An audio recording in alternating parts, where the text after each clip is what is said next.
Kondisi korban kecelakaan bus di tol Surabaya Mojokerto, Jawa Timur pada Rabu pagi berangsur membaik.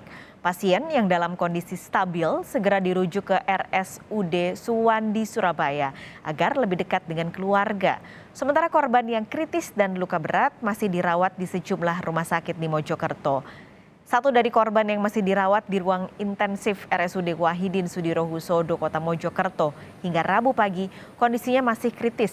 Pasien mengalami luka serius di bagian kepala dan kesadarannya masih menurun. Sementara 3 pasien yang dirawat di Rumah Sakit Gatul Kota Mojokerto menjalani perawatan intensif karena menderita cedera berat akibat benturan saat bus menabrak tiang reklame. Hingga saat ini 7 pasien masih menjalani perawatan di 3 rumah sakit di Mojokerto, sementara 12 korban lain menjalani perawatan di Rumah Sakit Sidoarjo dan Surabaya. Kita akan mendengarkan penjelasan ataupun lebih lengkapnya terkait pemeriksaan pengemudi bus pariwisata yang mengalami kecelakaan di ruas tol Surabaya Mojokerto.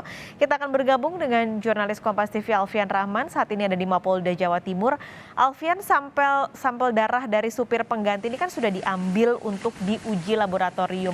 Nah, hasilnya kapan bisa diketahui?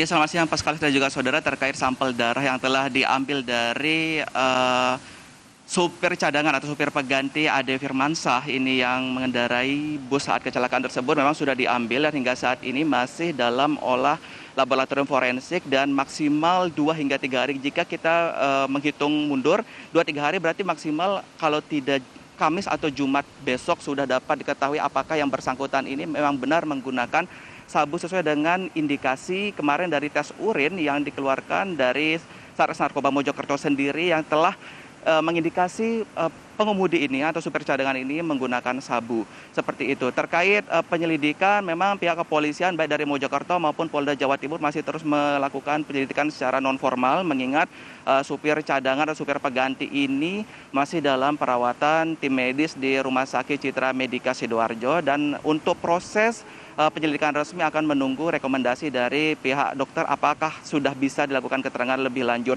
Sementara itu informasi yang kami dapatkan dari Kabid Humas Polda Jawa Timur sendiri, hingga saat ini ada 6 saksi tambahan baru yang akan digali informasinya terkait kecelakaan bus PO Ardiansah di Tol Sumo pada Senin pagi kemarin. Selain itu juga supir utama juga sudah memberikan keterangan di Polres Mojokerto yang mengatakan memang dirinya waktu kejadian tersebut mengantuk dan kemudian sempat berganti setir di rest area Ngawi yang digantikan oleh supir cadangan tersebut. Namun hingga saat ini polisi masih menggali lebih lanjut karena memang diketahui dari fakta-fakta di lapangan sendiri supir cadangan ini tidak memiliki SIM seperti itu, Pascalis.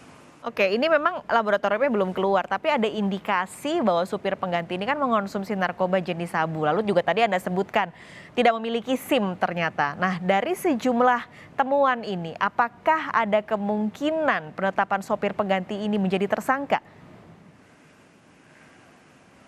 Dari beberapa fakta yang ditemukan oleh pihak kepolisian baik dari keterangan supir utama, terus juga olah TKP termasuk pemeriksaan bangkai dari bus sendiri, memang sebagian besar mengarah kepada supir cadangan tersebut yang hingga saat ini memang belum diketahui pasti supir cadangan ini apakah benar-benar supir cadangankah atau hanya kernet yang mengganti supir utama untuk mengendarai bus yang kecelakaan tersebut. Namun hingga saat ini masih dalam prosedur menunggu persetujuan atau rekomendasi dari dokter yang merawat supir tersebut untuk kemudian nanti diminta keterangan lebih lanjut sebelum penentuan status bagi supir tersebut. Hingga saat ini pihak kepolisian belum menentukan siapapun atau status apapun bagi supir cadangan Ade Firmansyah. Seperti itu, Pascalis.